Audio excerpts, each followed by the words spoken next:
Salam saudara-saudara yang dikasihi Tuhan Yesus Kristus, satu-satunya Allah yang benar, Allah yang Maha Kuasa, Allah penuh hikmat, Alfa Omega. Saudara-saudara sekalian, kembali bersama dengan saya mengajak saudara-saudara sekalian untuk belajar tentang kebenaran firman Tuhan, yaitu Alkitab sebagai satu-satunya kitab suci. Sebelum kita melanjutkan pelajaran kita pada saat ini, saya mau mengajak saudara-saudara sekalian untuk berdoa terlebih dahulu. Kembali kami datang kepadamu, Yesus Kristus, Tuhan dan Allah kami, Allah yang berkuasa atas kami. Sebentar kami mau belajar tentang kebenaran firman-Mu. Kami minta Tuhan mengurapi setiap kami,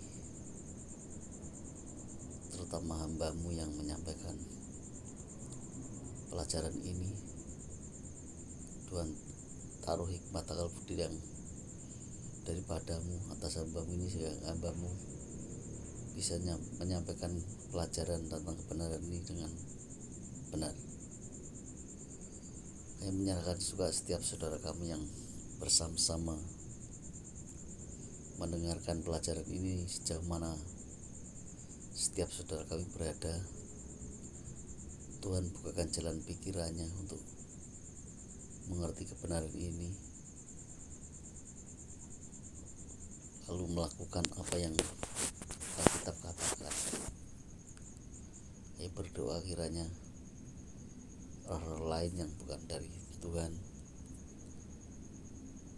kami singkirkan dari di mana kami berada untuk belajar firman ini, di dalam nama Yesus Kristus. Biarlah kuasa Tuhan sendiri yang berkuasa atas setiap kami. Segala puji, hormat, syukur, dan doa kami akan padamu, Yesus, Allah yang benar, Allah penuh hikmat, Allah segala masa, sebelum segala abad, sekarang sampai selama-lamanya. Haleluya, amin. Saudara-saudara sekalian, kalau di luar sana mereka merasa, atau di luar dari kekristenan ini merasa agama mereka mempunyai musuh, yaitu musuh mereka adalah yang dianggapnya adalah orang-orang di luar agama mereka. Tetapi beda halnya dengan Alkitab, ya. Alkitab ini, musuh yang dimaksud adalah ada 4 musuh besar yang ada di Alkitab, yaitu satu-satunya kitab suci ini. Jadi musuh besar yang tertulis di Alkitab ini bukan orang beragama lain atau orang yang mencoba menyerang kekristenan. Tetapi saudara-saudara perlu ketahui bahwa musuh kekristenan itu adalah dari intern Kristen sendiri, ya, ada di dalam kekristenan sendiri, yang tertulis di dalam Alkitab kita. Yang pertama adalah nabi palsu. Inilah musuh kekristenan yang asli, saudara. Nabi palsu.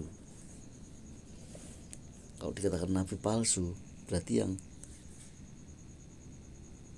tidak palsu pasti ada, ya. Salah satu nabi palsu itu mengajarkan ajaran-ajaran palsu kitab suci. Mari kita belajar dari kitab suci yang merupakan Alkitab yang merupakan firman Allah, satu-satunya kitab suci. Kita belajar dari Yeremia 23 ayat 21.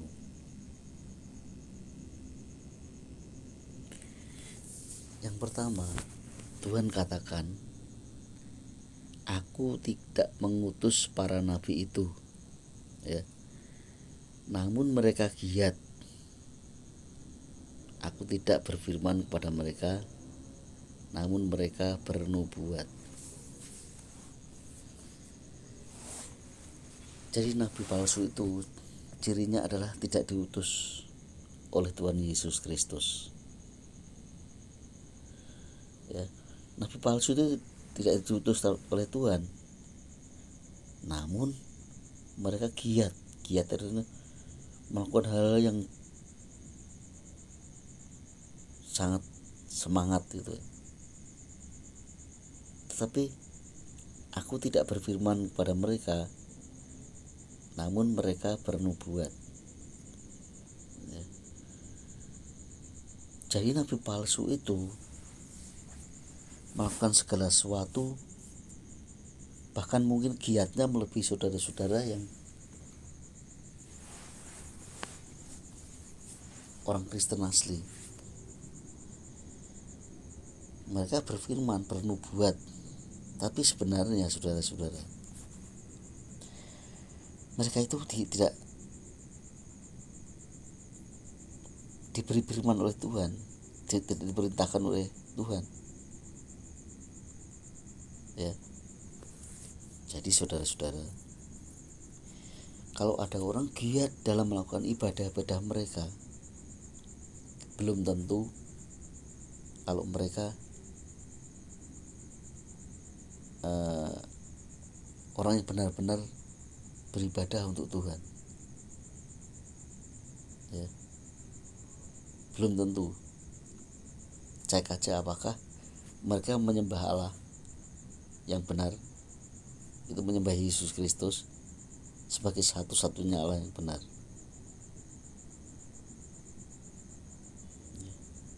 Mereka sering bernubuat,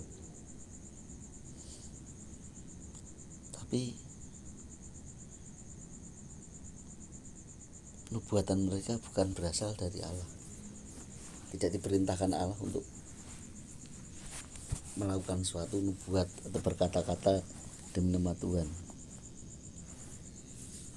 Bisa jadi mereka berkata-kata dari dalam pikirannya sendiri untuk mencari keuntungan pribadi. Ini salah satu nabi palsu. Kita kembali pindah ke Perjanjian Baru. Matius 24 ayat 24.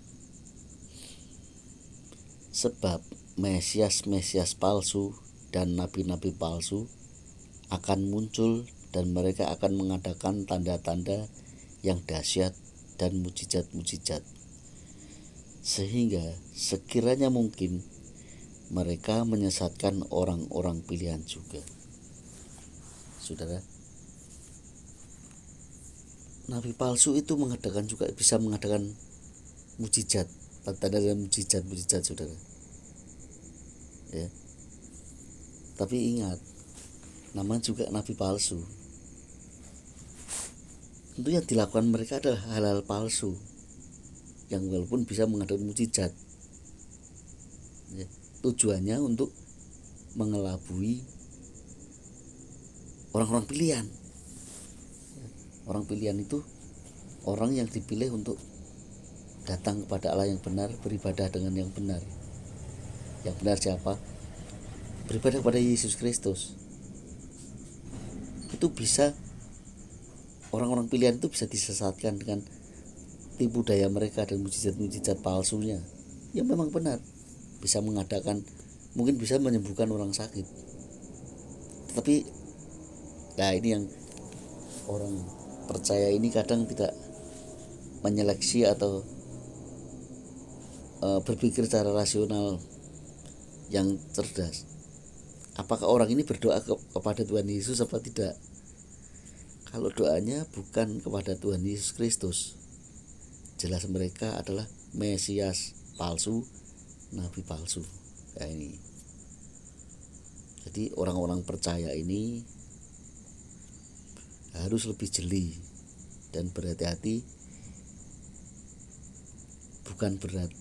Tidak pasti kalau mujizat-mujizat itu pasti datang dari Allah. Ya. Walaupun mereka seperti juga seorang nabi, mirip nabi, tapi bukan nabi. Tapi nabi palsu. Hati-hati saudara. Jangan mudah terkecoh dengan pekerjaan mereka. Nabi palsu itu dikuasai oleh setan.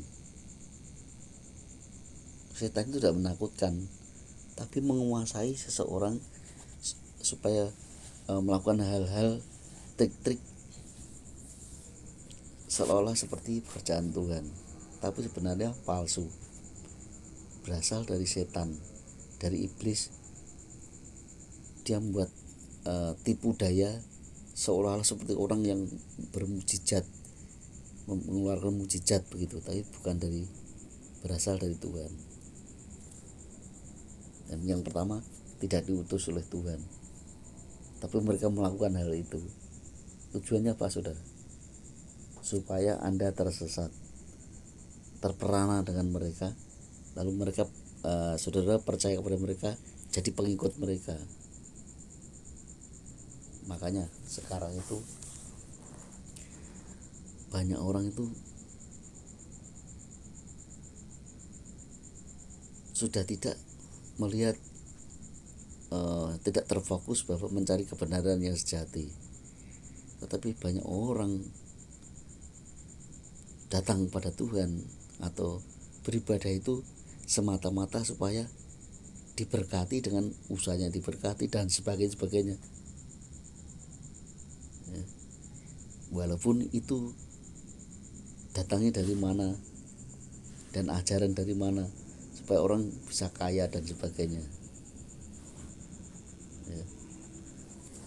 Kalau mungkin orang-orang ini kekayaan yang ditawarkan dari tempat-tempat pesugihan dan sebagainya, kita bisa ngerti, oh itu tidak benar, itu jelas dari setan gitu.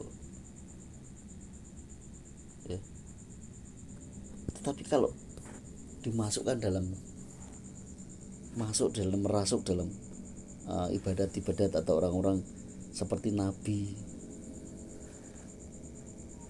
tetapi itu adalah sebenarnya palsu. Itu yang membuat manusia goyah pikirannya. Yang pasti akan yang dibicarakan tentang bagaimana kesuksesan, diberkati yang luar biasa, yang biasa-biasa menjadi luar biasa.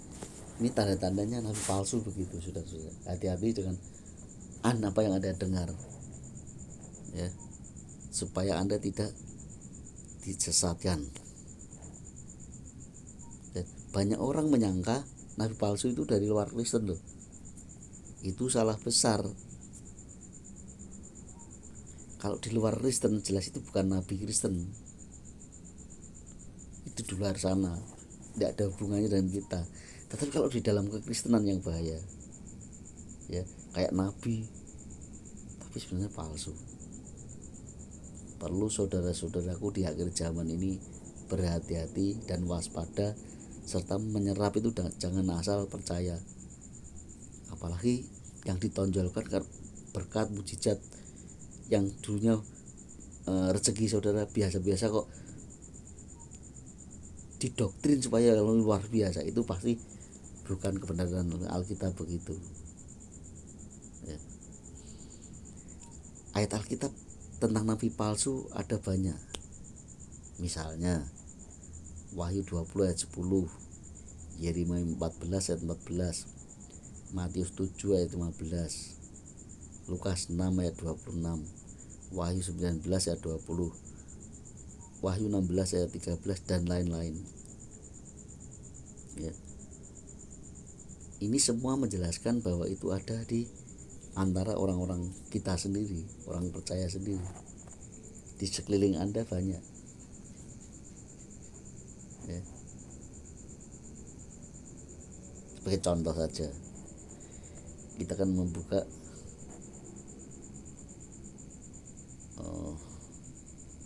Matius 7 ayat 15. Matius 7 ayat 15. Waspadalah terhadap nabi palsu yang datang kepadamu dengan menyamar seperti domba, tetapi sesungguhnya mereka adalah serigala yang buas. Ya,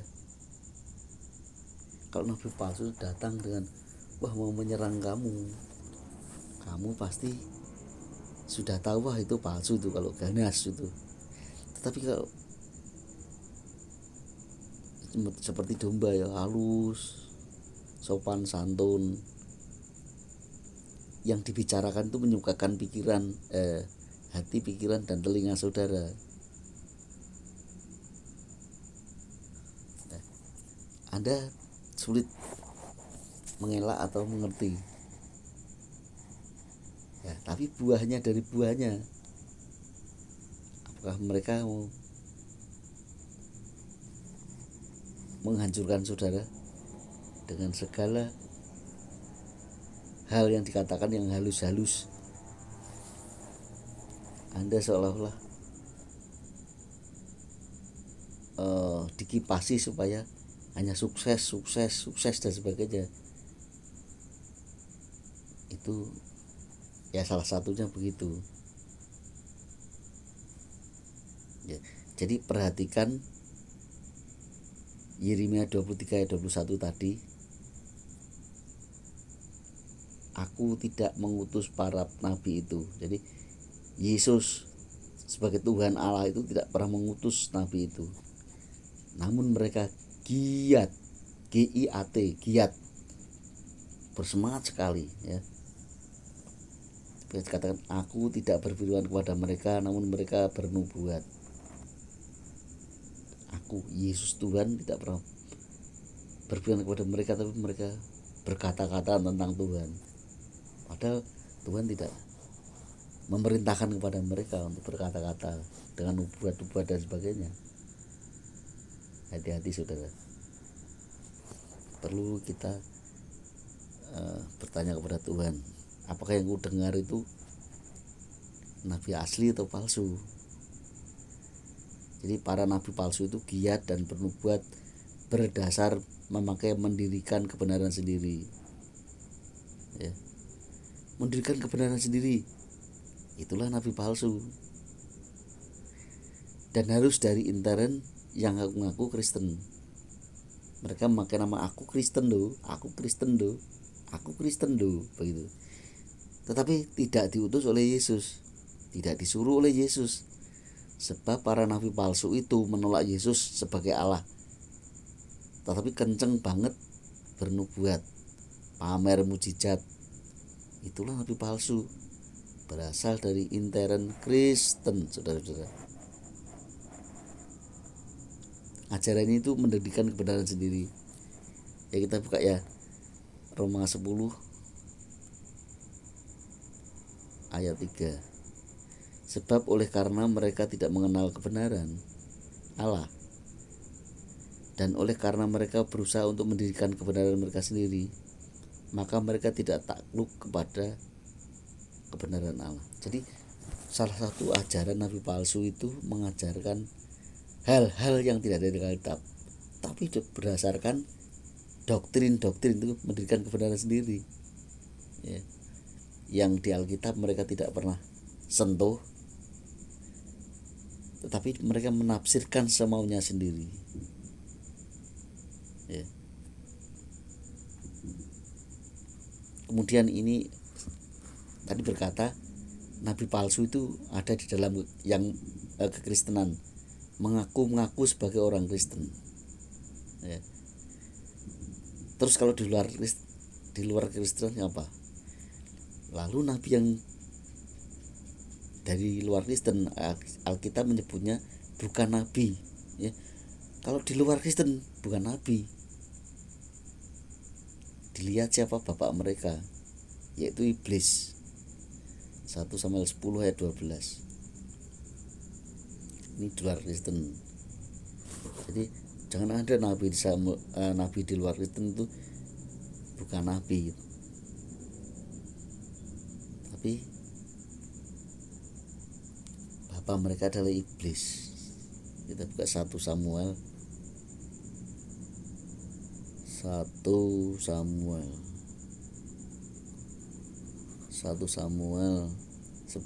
ayat 12. Lalu seorang dari tempat itu menjawab, siapa bapa mereka, itulah sebabnya menjadi peribahasa, apa Saul juga termasuk golongan nabi. Kalau di luar Kristen itu bukan nabi. Tidak ada nabi di luar Kristenan. Yang ada nabi di Kristen, ya. Tetapi namanya nabi juga ada yang asli, ada yang palsu, saudara-saudara. Makanya saudara perlu berhati-hati, perlu berdoa kepada Tuhan kalau mendengar sesuatu atau melihat seseorang yang berbicara atas nama firman Allah, tapi ajaran mereka seringkali mendirikan kebenaran sendiri. Lihat tandanya tidak pernah mengaku kalau Yesus itu Allah, salah satunya. Yang kedua, kalau tadi nabi palsu, yang kedua Mesias palsu. Musuh Kristen yang nomor 2, musuh Kristenan yang nomor 2 adalah Mesias palsu. Yang dipalsukan adalah level Allah, sebab Mesias itu adalah Allah, ya. Jadi yang dipalsukan adalah Allah kalau Mesias palsu. Nah, Mesias itu harus Allah, tapi mereka Mesias bukan Allah katanya. Kita buka Roma 9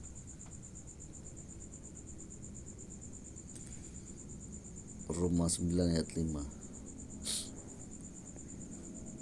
Mereka adalah keturunan bapa-bapa leluhur yang menurunkan Mesias dalam keadaannya sebagai manusia yang ada di atas segala sesuatu. Ia adalah Allah yang harus dipuji sampai selama-lamanya.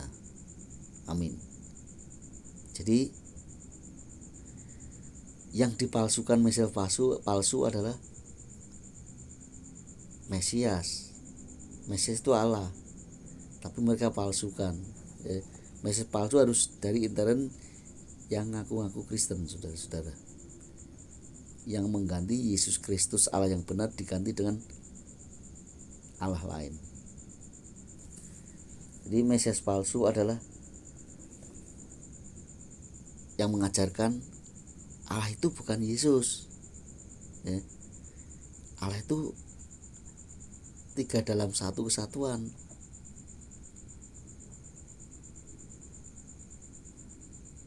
Dan lain-lain. Intinya yang mengganti Allah itu harusnya Yesus Kristus.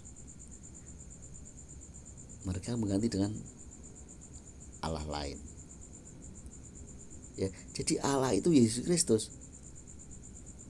Yang harus disembah harus Yesus Kristus.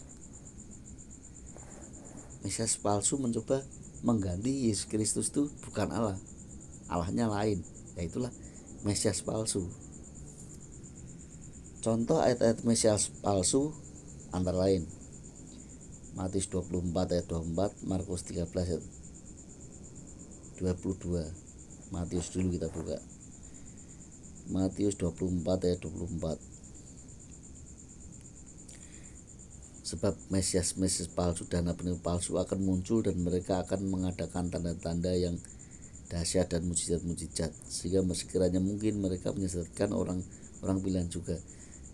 Jadi Mesias palsu juga pekerjaannya ingin menyesatkan dengan cara mereka, ya. Sebesar mungkin bagaimana Mesias palsu ini mencoba mengajarkan bahwa Allah itu bukan Yesus Kristus. Ya kalau di luar Kristen sih tidak perlu kita bahas, yang ada dalam Kristen aja. Mengajarkan bahwa Allah itu bukan Yesus Kristus, Mesias palsu, hampir mirip nabi palsu. Markus 13 ayat 22.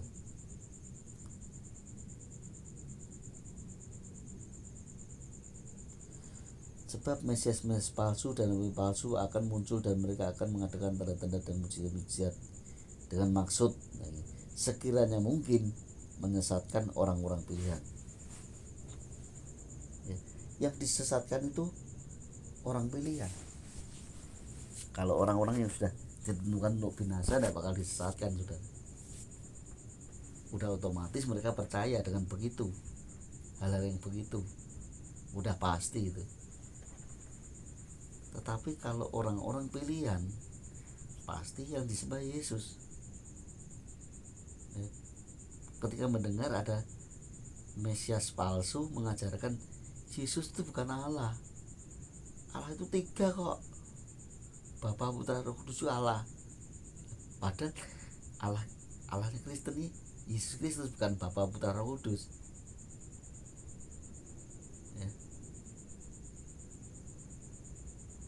Ya inilah supaya setiap kita semua tidak terkecoh dengan pekerjaan mereka itu. Hati-hati saudara. Jadi konteksnya Mesias palsu adalah mengganti Yesus itu yang Allah diganti dengan Allah versi mereka, dengan semau mereka. Nabi palsu, Mesias palsu. Yang ketiga, antikristus. Nah ini musuh Kristen yang tertulis di dalam Alkitab adalah yang poin ketiga adalah antikristus. Ya. Loh, tapi kan kalau di luar itu pasti antikristus, Pak. Ya, tapi kalau di luar Kristen memang mereka bukan yang ditulis, yang dimaksud ini. Kalau yang dimaksud ini datangnya dari intern Kristen, saudara, dari kekristenan ini, ya. Harus dari intern Kristen, dan Alkitab menulis inilah ciri-ciri antikristus itu berasal dari antara kita. 1 Yohanes 2 ayat 20.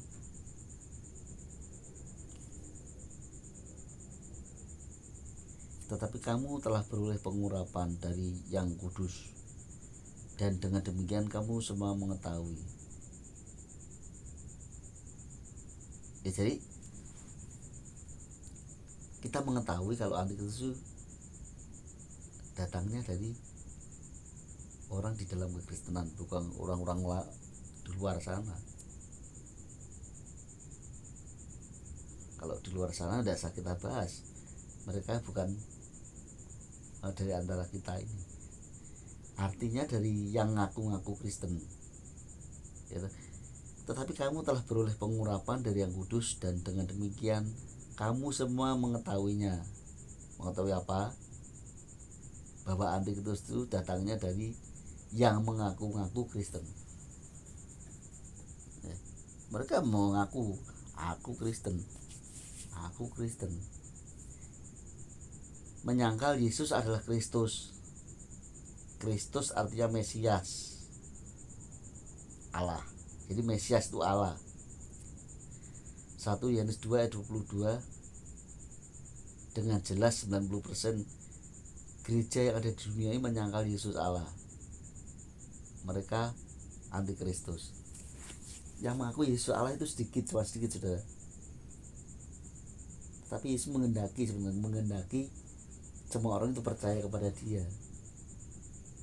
Jadi semua gereja rata-rata itu yang diajarkan doktrin mereka, bapak-bapak gereja mereka, ya. bukan Alkitab, bertentangan. Ya. Bisa saja mereka gagal memahami Alkitab. Bisa saja mereka memang ngerti tapi tidak mau ngerti, paham tidak mau ngerti. Karena kebanyakan antikristus ini dia melakukan apa yang di situ, salah satunya yaitu mencari keuntungan, dua menyesatkan, keuntungan pribadi, yang kedua adalah menyesatkan orang-orang dengan cara pikir pandang mereka sendiri. Kemudian menyangkal baik bapa maupun anak, sama dengan menyangkal Yesus adalah Kristus. Jadi menyangkal Yesus adalah Allah itu, maksudnya begitu ya. Menyangkal baik bapa maupun artinya menyangkal Yesus adalah Kristus. Jadi menyangkal Yesus adalah Allah itu, maksudnya begitu. Menyangkal bapa yang dimaksud adalah dalam 1 Yohanes 2 ayat 22 adalah bapa kekal. Jadi antikristus itu menyangkal bapa kekal itu Yesus Kristus. Bapa kekal itu artinya Alfa Omega, Yesus Kristus. Wahyu 1 ayat 8. Mereka sangkal. Mereka mengira bahwa Bapa ini adalah Bapa yang dipanggil saat Yesus manusia. Itu salah besar ya. Bapa kekal adalah Alfa Omega. Siapa itu? Wahyu 1 ayat 8. Kita baca Wahyu 1 ayat 8. Aku adalah Alfa dan Omega. Ngomong siapa? Yesus. Firman Tuhan Allah yang ada dan yang sudah ada dan yang akan datang, yang maha kuasa. Jadi mereka mengira bahwa Bapa ini adalah yang Bapa yang dipanggil saat Yesus manusia. Ya, itulah ciri-cirinya. Sedangkan yang dimaksud anak adalah anak Allah yang matanya seperti nyala api dan kakinya seperti tembaga. Dia adalah Yesus Kristus Allah yang roh itu. Wahyu 2 ayat 18. Wahyu 2 ayat 18.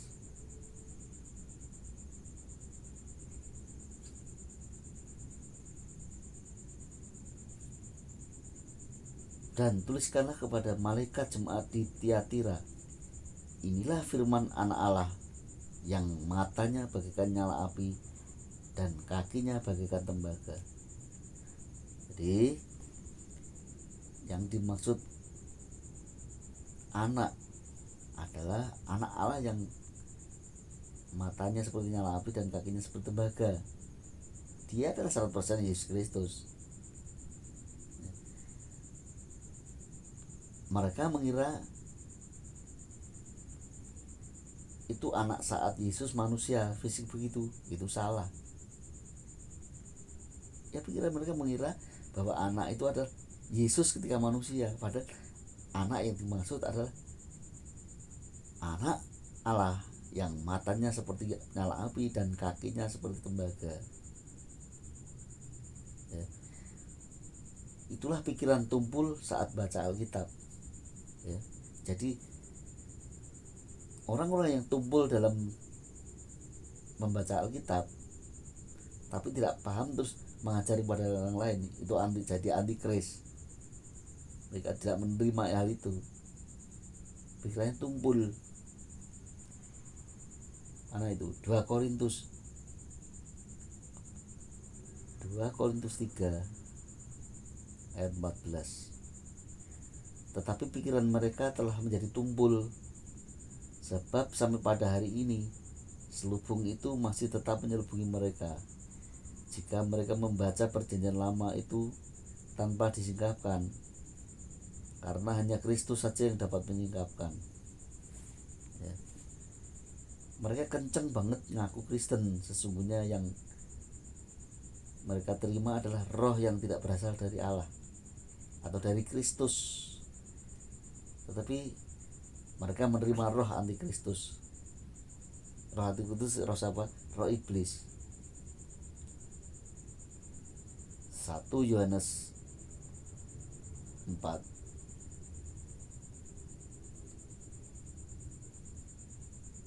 1 Yohanes 4 ayat 3. Dan setiap roh yang tidak mengaku Yesus tidak berasal dari Allah.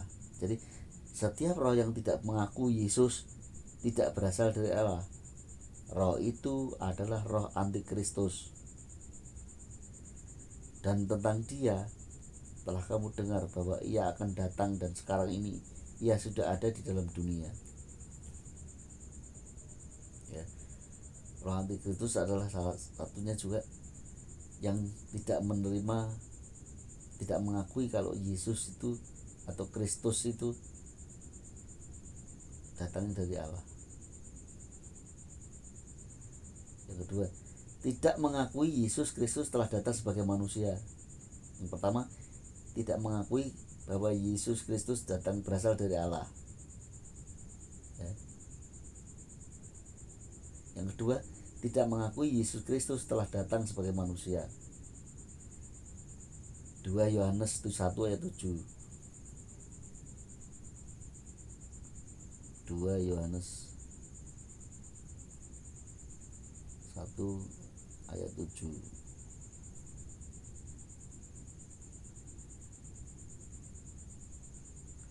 Sebab banyak penyesat telah muncul dan pergi ke seluruh dunia, yang tidak mengaku bahwa Yesus Kristus telah datang sebagai manusia. Itu adalah si penyesat dan antikristus. Tanda-tandanya, yang pertama,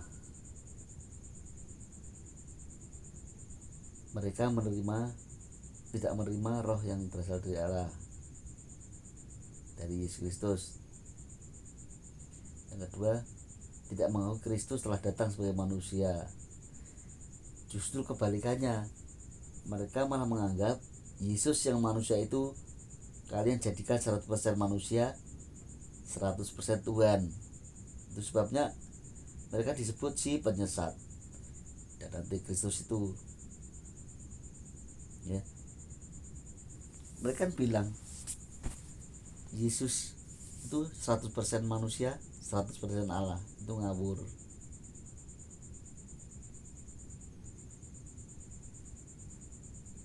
Mereka malah antikristus teriak seperti maling, menganggap orang lain antikristus, padahal mereka sih yang antikristus. Mana ada Yesus Kristus 100% manusia, 100% Allah. Yang ada itu ketika Yesus sudah jadi manusia, rohnya roh Allah. Itu bukan 100% manusia, 100% Allah. Itu ajaran ngawur dari antikris itu. Musuh Kristen yang keempat adalah Babel besar. Apa itu Babel besar? Babel besar adalah sistem tata gereja, sinode, wali Allah, sumber segala kenajisan, ibu dari segala kejahatan. Wahyu 17 ayat 5. Semua sistem sinode, sistem berdasar doktrin karangan manusia, wali Allah, Allah-allahan, bapak-bapak gereja, dan lain-lain itulah Babel besar. Ibu segala pelacur atau perzina dengan ilah lain, dan ibu dari segala kekejian di bumi. Jadi segala sinode doktrin itu datangnya adalah ajaran manusia. Ya. Setiap sinode doktrinnya beda. Ya. Yang intinya mereka tidak mau mengakui kalau Yesus itu satu-satunya Allah. Doktrin gereja apapun, yang jadi Allah itu Bapa, Putra, Roh Kudus katanya. Padahal Allah itu Yesus Kristus. mereka membalikkannya atau membelokkannya. Makanya musuh besar dalam gereja adalah Babel besar, yaitu sistem tata gereja sinode. Itulah Babel besar.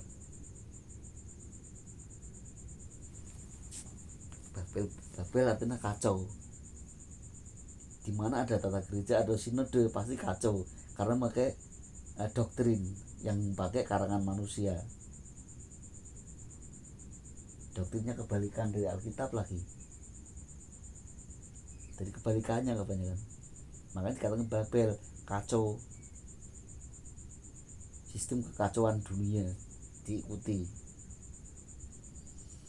Jadi kesimpulan apa yang saya sampaikan adalah kita baru menyadari ternyata musuh Kristen memang dari intern yang mengaku Kristen, dari dalam kekristenan sendiri, bukan dari luar sana, bukan dari agama lain.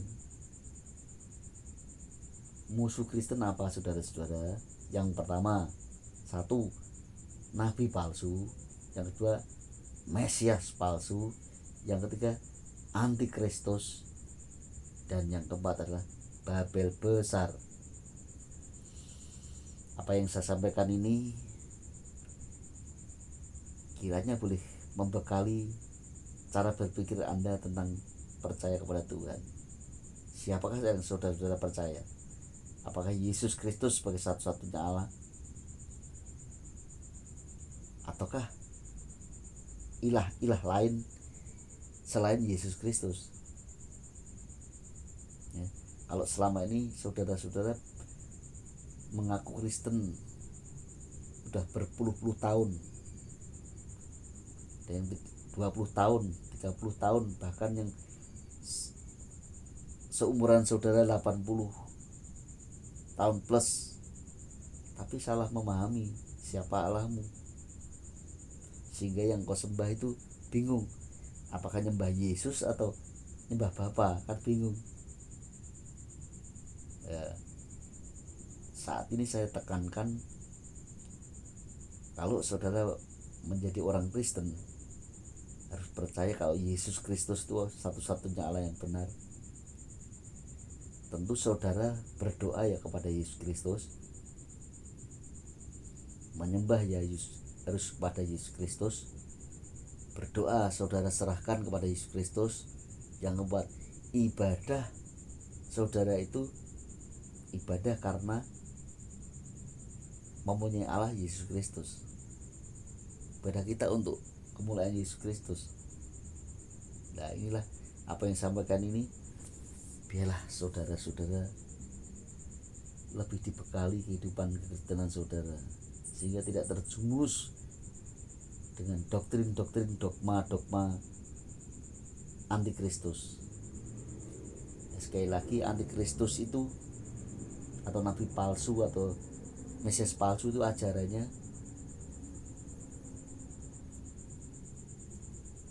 yang mengajarkan bahwa Yesus bukan Allah, salah satu dari Allah, bahkan bukan Allah. Ajaran mereka pasti tentang suksesan, ajaran tamak dan sebagainya, pasti itu. Nah, inilah apa yang saya sampaikan ini, saudara, supaya menyelidiki Alkitab, isi Alkitab yang merupakan satu-satunya kitab suci, sehingga kekristenan saudara itu murni, tidak lagi dipengaruhi oleh penyesat-penyesat dunia ini. Kiranya saudara-saudara sekalian diberkati. Haleluya, amin.